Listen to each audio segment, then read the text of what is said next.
Ryan Day spoke yesterday, and he was talking about how he has to keep prepping the way they have to keep up with things. Here we go.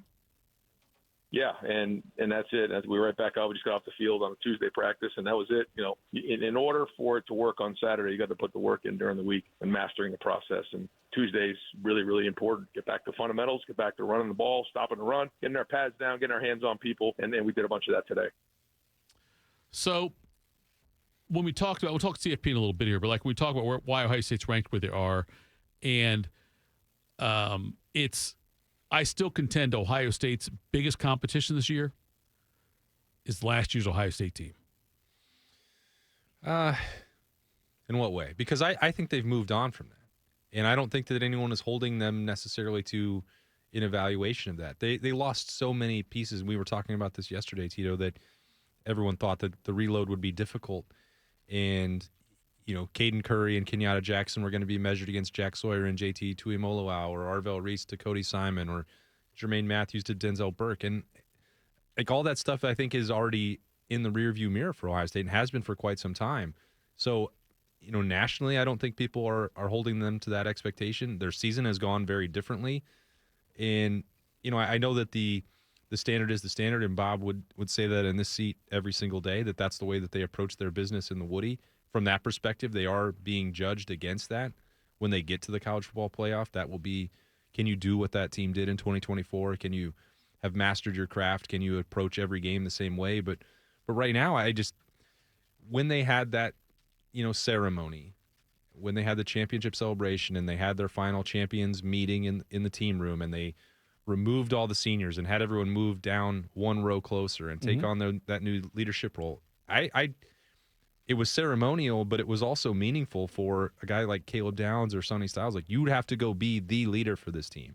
And that applied to Caden McDonald, and that applied to Austin Sarabeld, and on down the line. And I think that that's been the most impressive part about this team, is that there has been no complacency, no sense of, you know, that the job is complete, that they've accomplished anything by winning 8 games, because a lot of these guys now, that even if they weren't the starters a year ago, are aware of how much football is left in front of Ohio State, and that you can't finish the job in the middle of November, or you can even lose along the way. And this team hasn't done that. They've not taken anything for granted at this point. But, you know, in terms of putting all of that behind them, I think Ohio State's done an amazing job. And then the 2024 factor is like done and dusted for them. When I look at this team, Austin, this is where I struggle, and I can't believe, I can't imagine what it's like to be on the CFP, but I am so, like, entrenched with this team and this community, this area here. And I can't tell if it's the same in other major college towns. Like, the way that we embrace, the way we talk about Ohio State and their culture and everything and all that goes on there. And is there any school, like, I don't know if there's another school out there that has the same strong kind of culture Ohio State has. And part of that's because, like, I'm right here. I talk to people. We hear Ryan Day talk every week, and we know what their success has been. But, like, how is Ohio State, is Columbus different than Austin? Is it different than, South Bend? There we go, Brody. I got that one for you. Is it different than what goes on at Oregon or what goes on in Indiana? And I don't know how much you know about that from you go to those towns, I know, to watch football games, but I don't know how much you. I mean, a couple that you mentioned and a couple that come to mind is the only even ballpark comparisons. I think Austin and Columbus are virtually identical cities and campuses and expectations for their team and support. Texas and Ohio State, and we talked about this going into the opener. We talked about it before the Cotton Bowl. They are the two highest revenue-producing athletic departments in the country. They have the largest fan bases, and they exist in cities that are bigger than people realize around the country, and that's all of their attention is going. Yes, they're the Columbus Crew and the Austin soccer team that we don't talk about exist, but they're not going to siphon off the attention from Ohio State and Texas football. They are the only two that I think exist in a realm with this level of support and then scrutiny and passion, depending on what day of the week it is and what the last performance was like. I'd lived in Knoxville for 5 years and covered that program, and it's similar, the passion. There's not a pro team in Knoxville.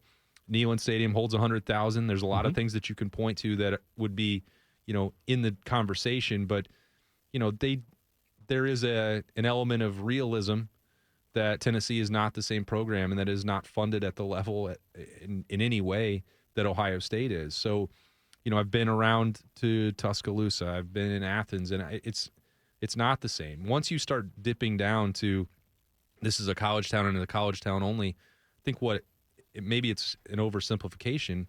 The fact that Ohio State exists as and is run like a pro team in a pro-sized market is what I think makes it great, what helps elevate it against everybody else in its peer bracket. So I don't know if that's too much of bias that we actually live here and live and breathe that every single day. But I've been around other places in college football, sometimes just temporarily, sometimes for extended periods of years. And, the live and breathe day in, day out thing that applies in the Woody that also applies in Columbus doesn't really exist everywhere. People claim that, and the SEC says that it matters more to them.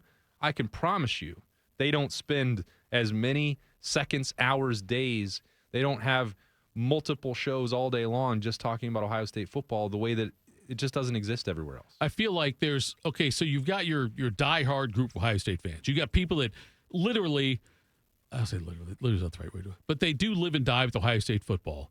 Ohio State football results impact their feelings the rest of the weekend, right? Okay.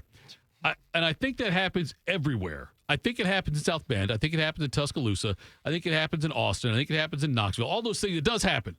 But I just think there's a greater number here. You know I agree, yeah. Like there's still, if you say Ohio State's got, 1,000 fans that live and die by Ohio State football, I think there's probably half that many in other markets.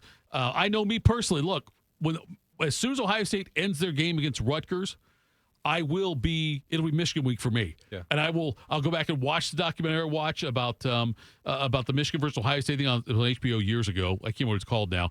But I every year I watch that, though, as like a tradition thing. And my entire week leading up to it is talking about Michigan and watching it and living it and breathing it and then living or dying by it on the weekend. So I just think there's more. Well, good for you for not fast forwarding to that right now. And no, skipping past Purdue and UCLA and UCLA, Rutgers.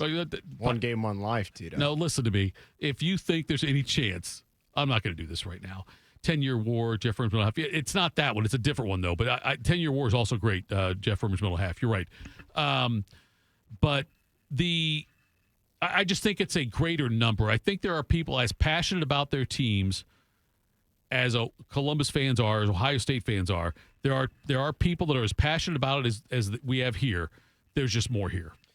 I think that's what's made it.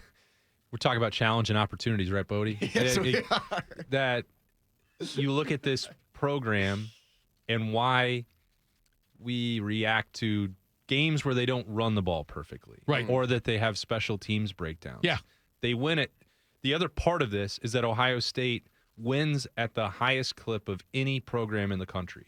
So all that we really have to deal with, to converse with the rest of the people, like you say, live and breathe and die. I mean, I talk about Ohio State football 365 days a year. Sure, 366 some years. Some years I'll ramp it up, and a leap year is a bonus day for me to talk about the Buckeyes.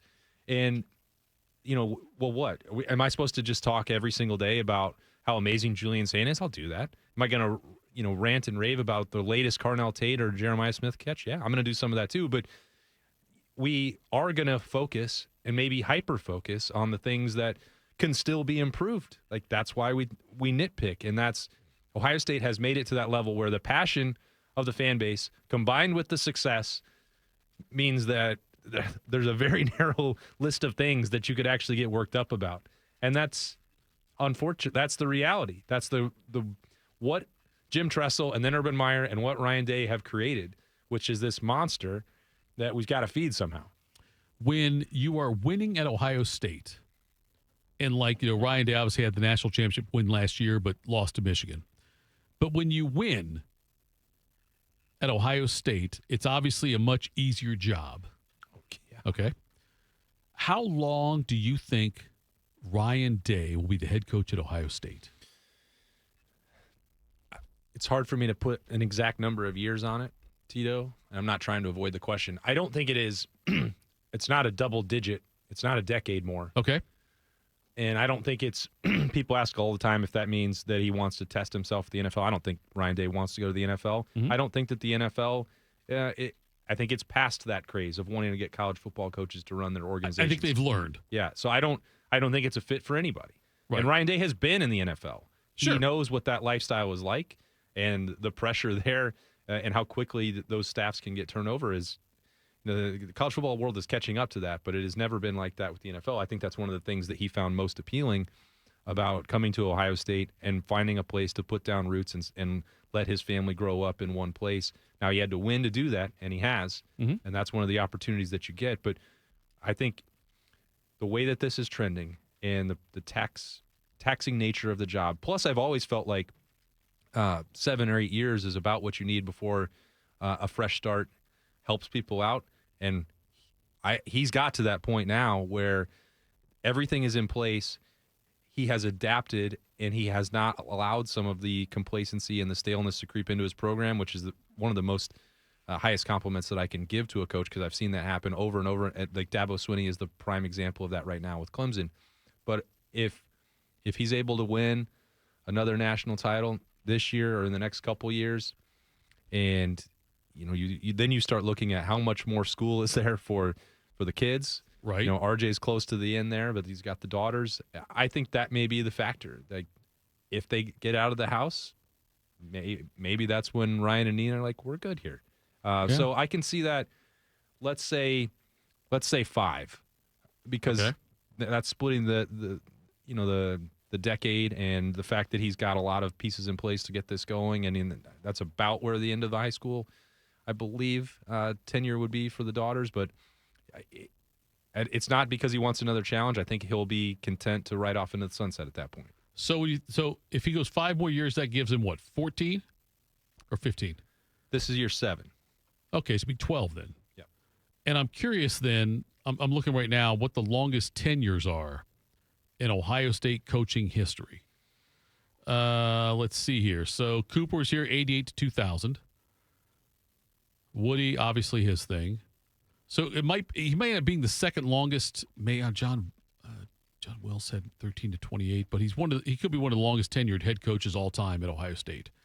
God, why do you think it was his 9th year? I don't know. Anyway, but he had he arrived in 17. That's right. Okay, So that's what I was thinking of. Okay. Had the quarterbacks and offensive coordinator roles for 2 years. The interim role briefly there in 18 for those first few games when Urban was on the shelf. But yeah, so he's been here that long. This is his 7th year as the head coach.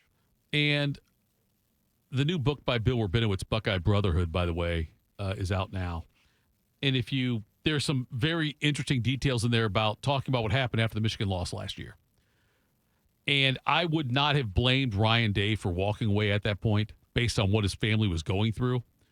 And the fact he endured that and the team did what it did says a lot about him. I hope he's here 10 years. I'm with you. I think it's unrealistic to expect that. But it's I worry about what happens when he leaves, because you've got to have a great guy come in. Hopefully it's like a Hartline or Laurinaitis type, something like that. I think that there are 3 clear-cut options right now. All right. One of them coaches in South Bend, Indiana. Don't you dare! Don't you dare there say we go. that. Take that back. The Austin. other is the linebackers coach that you mentioned, and the other is the offensive coordinator. Right. Now, does it have to be a situation where you are an alum and you come home to Ohio State? No. But these guys understand what it takes, what's required of the position, and I think that goes a very long way. Well, Tito, you grew up with this. What was the biggest criticism of Coop? Oh, yeah. Michigan is 1 in 1A, and then 2 is like bowl games. But and people still say this, and he's been in this community a long time since, but when he got here, he's like, he doesn't understand. He's not a Buckeye. This is not that important to him. And people levied that criticism against Ryan Day as well for a very long time. Yeah. Because you couldn't do that to Tress, and you couldn't do that to Urban. Like, they could talk to you about the 10-year war as much as they could talk about their own family. That was how much it was ingrained in their lifestyle. And, I think it's incredible the way that Ryan Day has absorbed that. And especially given some of the difficulties and the adversity they've faced along the way. But it is an advantage to have grown up in it, to have understood the pressures of it, being at Ohio State and all the things that you mentioned to start the segment, Tito, about the size and scope of this fan base and how unique it is. It applies to whether you're the SID, whether you are working as a janitor in the Woody. Ohio State, once you actually get into the athletic department, and Ross Bjork, it's a good thing he had some of that, training wheels time with Gene Smith, because it's a different animal than anywhere else. The size, the power, the number of personnel, the level of support is unlike anywhere else. And if you don't have any sort of built-in knowledge of how it works, you're just going to be absolutely lost. Yeah. And I think that's what sets those three apart. And the guy in South Bend also now will have the benefit of some experience. Think about that. And Bring him home, man. He would crawl Bring him over home. broken glass to get Oh, scratch me right where I itch. Bodie hates it, and so does just Patrick. stewing. He's and just so stewing does over there. Steve Kerr. I know, they all hate it.